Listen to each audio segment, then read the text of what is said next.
माझे पती शहाजी राजे भोसले हे महापराक्रमी होते याचा सार्थ अभिमान तर मला होताच, पण माझ्याच प्रमाणे त्यांच्याही मनात ही खंत होती की हा पराक्रम परकीयांच्या हितासाठी वापरला जातोय। हे पाहून मला अतीव समाधान वाटले।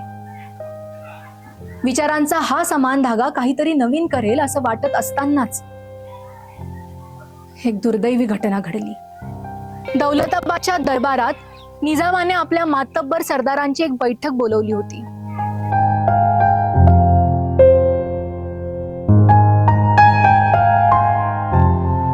या बैठकीस देवगिरी किल्ला पराक्रमाने जिंकणारे आमचे पिताजी लखोजी राजे, बंधू दत्ताजी, पती शहाजी राजे आणि त्यांचे चुलत बंधू संभाजी राजे यांच्यासह अनेक सरदार तिथे उपस्थित होते।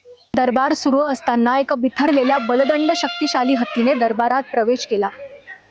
हे पाहून एकच गोंधळ उडाला। हा बलदंड शक्तिशाली हत्ती दिसेल त्याला पायी तुडवत होता। ज्या बाजूने दत्ताजी आपल्या सैन्यांसह उभे होते, हा हत्ती त्याच दिशेने हल्ला करायला गेला। तेव्हा दत्ताजींनी सैन्याला हत्तीवर हल्ला करण्याचा आदेश दिला। तो हत्ती जेव्हा सैन्यांना जुमानत नव्हता, तेव्हा दत्ताजींनी त्याची सोंड छाटून त्याचा वध केला। हा हत्ती खंडागळे सरदारांचा होता। खंडागळे घराण्याचं भोसले घराण्यांशी विशेष स्नेह होतं। याचा प्रतिकार करण्यासाठी माझे चुलत दीर संभाजी राजे माझ्या बंधूंशी लढाई करू लागले आणि या लढाईत माझे प्रिय बंधू दत्ताजी मारले गेले। आबासाहेबांना हे कळताच क्रोधाने वेडेपिसे होऊन त्यांनी संभाजींचा वध केला। त्यांना रोखण्यासाठी गेलेल्या शहाजी राजांना त्यांनी आपल्या मुलीचे सौभाग्य आहे हे विसरून घणाघाती वार केला। पण भोसले आणि जाधव घराण्यात वैराची लकीर छेडली गेली ती कायमचीच। वारता माझ्या कानी पडताच माझी अवस्था शर धसलेल्या हरणीसारखी झाली। कारण जे मारले गेले ते आपलेच होते, एक माझा भाऊ आणि एक पतीचा भाऊ। दुःख नेमके कोणाचे करू, सांत्वन नेमकं कोणाला देऊ, दोष नेमका कोणाला देऊ। या विदीर्ण अवस्थेत मला कणखरपणे उभं केलं ते माझ्यावर झालेल्या संस्कारांनीच।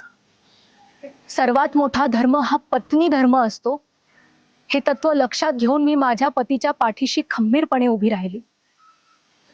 त्यांना नाते संबंधाच्या कमजोर कडीतून बाहेर काढले। या अवघड परिस्थितीतून मी तर मार्ग काढला, पण मला खंत वाटते, काळ कितीही लोटला तरी परिस्थिती अजूनही तशीच आहे।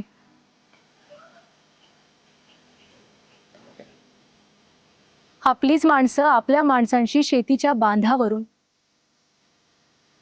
जमिनीच्या तुकड्यावरून, आई वडिलांच्या मालमत्तेवरून लढताना दिसतात, भांडताना दिसतात। एकमेकांचा जीव घेईपर्यंत त्यांची मजल गेली।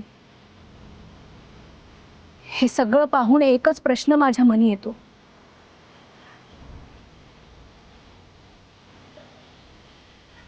यासाठीच का मी स्वराज्याचा अट्टहास केला होता?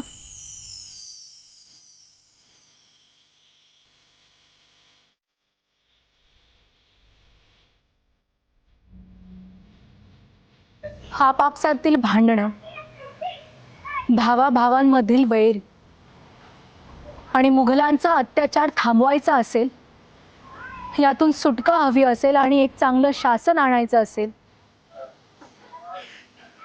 तर स्वराज्याशिवाय दुसरा पर्याय नाही हा विचार माझ्या मनात जोर धरू लागला। स्वराज्याच्या निर्मितीभोवती माझं मन फिरू लागलं आणि अशा वातावरणात माझ्या आयुष्यात एक गोड वळण आलं। काय असेल बरं हे गोड वळण? तुम्हालाही उत्सुकता लागली आहे ना? त्यासाठी पाहत रहा राजमाता जिजाऊंचा प्रेरणादायी जीवन प्रवास। मी जिजाऊ बोलते।